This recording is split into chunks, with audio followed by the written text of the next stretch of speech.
Hi there everyone, this is Aditya from English Academy. আমরা যখন কোনো ইংলিশ মুভি বা সিরিয়ালস দেখি তখন গনা গটা ওয়ানা গিমি এই শব্দগুলো ফ্রিকোয়েন্টলি আমাদের চোখে পড়ে। সো এই কন্ট্রাকশনসগুলো নিয়ে আজকের এই video lesson. I hope you guys will enjoy this lesson. Let's begin. Our very first one is gonna. প্রথমে আলোচনা করা যায় গনা শব্দের অর্থ কী। গনা শব্দটি গোয়িং টু এর সংক্ষিপ্ত রূপ। সো এটি দ্বারা কী বোঝায়? এটি দ্বারা বর্তমানের এবং নিকটবর্তী ভবিষ্যতের কোনো একটি কাজ কেউ করতে যাচ্ছে অথবা কোনো একটি কাজ হতে যাচ্ছে। ধরুন একটি কাজ যেটি সম্পূর্ণ হয়নি কিন্তু বর্তমানে সম্পূর্ণ হতে যাচ্ছে, কিংবা অল্প কিছুক্ষণের মধ্যে সেটি সম্পূর্ণ হবে বোঝা, আমরা কিন্তু গনা ইউজ করতে পারছি গোয়িং টুর পরিবর্তে। আশা করি এক্সাম্পলগুলো দেখলে আপনাদের আরও ক্লিয়ার হবে। ফার্স্ট এক্সাম্পল, আমি আমার সম্পর্কে কিছু বলতে যাচ্ছি। এটা আমরা বেসিক্যালি কী বলি? I am going to say something about my self. কিন্তু নেটিভ স্পিকাররা এটাকে বলে I am gonna say something about my self. So এই কন্ট্রাকশনটা আপনি ইউজ করতে পারেন কোনো ইনফর্মাল প্লেসে। আর নেক্সট ওয়ান, সে এখন কি করতে যাচ্ছে, তখন আমরা ইউজুয়ালি কী বলি? What is he going to do now. এটা কিন্তু আমরা এভাবে বলতে পারি, what is he gonna do now, what is he gonna do now. That means সে এখন কি করতে যাচ্ছে। I am gonna purchase a phone tomorrow. আমি আগামীকাল একটি ফোন কিনতে যাচ্ছি। I am gonna buy a car tomorrow. আমি আগামীকাল একটি গাড়ি কিনতে যাচ্ছি। I am gonna create a Gmail account.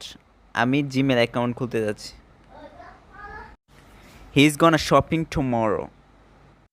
সে কালকে শপিংয়ে যাচ্ছে। লেটস হ্যাভ এ লুক আর অ্যানাদার ওয়ান, গোটা।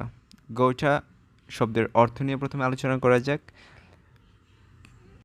গোটা শব্দটি হ্যাভ টু বা হ্যাভ গট টু এর সংক্ষিপ্ত রূপ।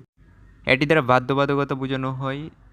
আমাদের ডেইলি লাইফে কিছু কাজ আসে যেগুলো আমাদের এড়িয়ে যাওয়ার কোনো সুযোগ থাকে না এবং এগুলো বাধ্যতামূলকভাবেই করতে হয়।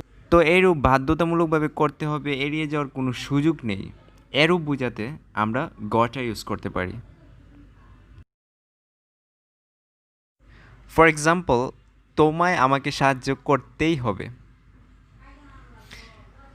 You have to help me or you have got to help me.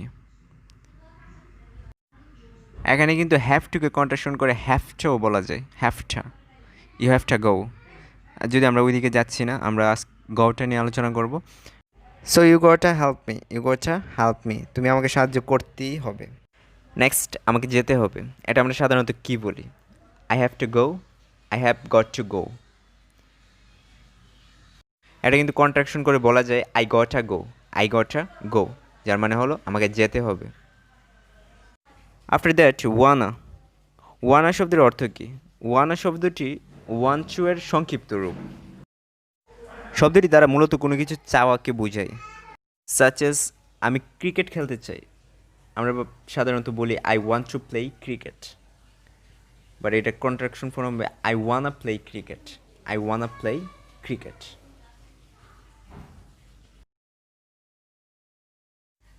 After that, আমি এখানে থাকতে চাই না। I don't want to stay here. এটা আমরা কী বলতে পারি? এটা আমরা বলতে পারি I don't wanna stay here, I don't wanna stay here, আমি এখানে থাকতে চাই না। Like that, I wanna go to school. আমি স্কুলে যেতে চাই। I wanna play football.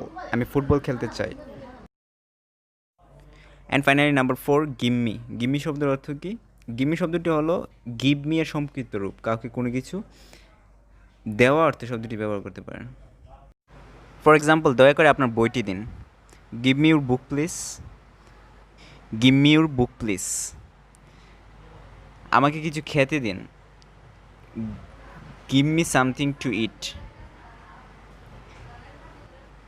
Give me something to eat এর পরিবর্তে আমরা বলতে পারি give me something to eat, give me something to eat. কিন্তু অবশ্যই মাথায় রাখতে হবে এগুলো আপনারা ফর্মাল ফ্রেজে ইউজ করতে পারবেন না। Now it's your turn to make some new sentences, and of course don't forget to subscribe our channel.